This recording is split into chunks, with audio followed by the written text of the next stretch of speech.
చేయలేదని నేను చేయలేదు అన్నా. Thanks.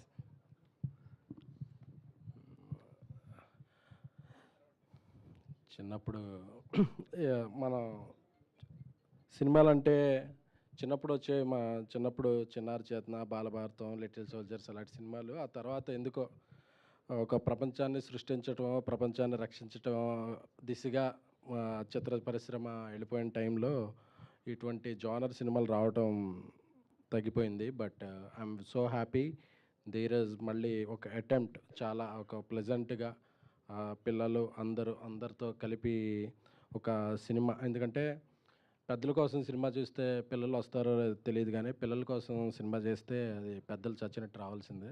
So Dheeraj choose a right genre. So చూస్తే every frame blockbuster return all over. So very happy. ఈ సాంగ్ ఒక 1 మంత్ బ్యాక్ 3 వీక్స్ బ్యాకే చూపించాడు ధీరజ్. చాలా చాలా బాగుంది.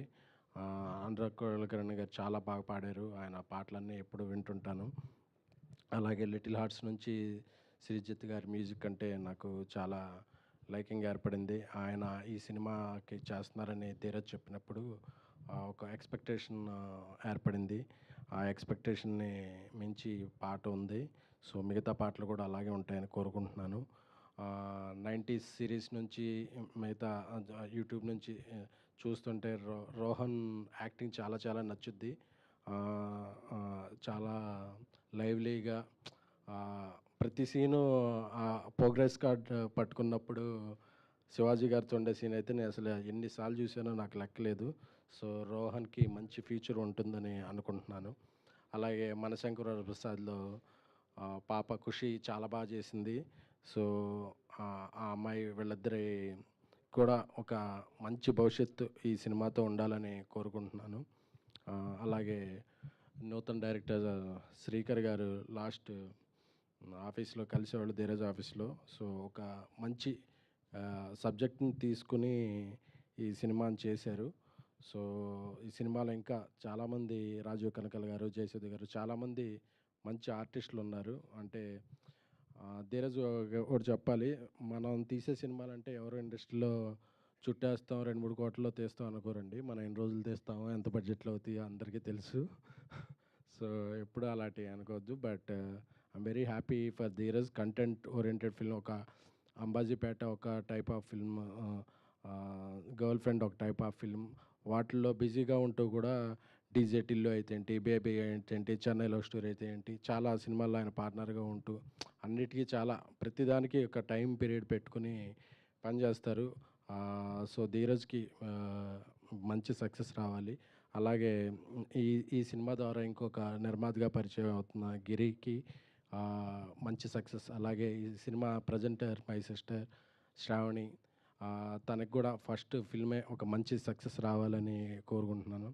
జనరల్గా ఇలాంటి మ్యూజిక్ ఓరియంటెడ్ ఆల్బమ్స్ని, అంటే స్టార్ కాస్ట్ కాకుండా అప్కమింగ్ పీపుల్తో చేసే సినిమాలని, ఆడియోలను కొనాలంటే చాలామంది థింక్ చేస్తారు. బట్ థింక్ మ్యూజిక్ వాళ్ళు ఇంకో థాట్ లేకుండా వచ్చి ముందుకి వచ్చినందుకు మీ అభిరుచికి కంగ్రాచులేషన్స్ అండి. ఎందుకంటే కంటెంట్ని ఎంకరేజ్ చేసే పీపుల్ ఉంటే కంటెంట్ ఆటోమేటిక్గా జనరేట్ అవుతుంది. సో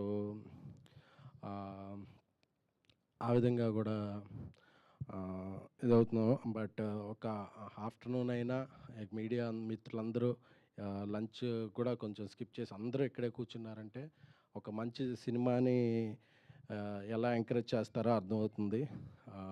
ఇక my brother Anand, epic brother. అప్పుడు బేబీ బ్రదర్ అనేవాళ్ళు, ఇప్పుడు ఎపిక్ బ్రదర్ అనాలి ఎందుకంటే తన సినిమా వస్తుంది.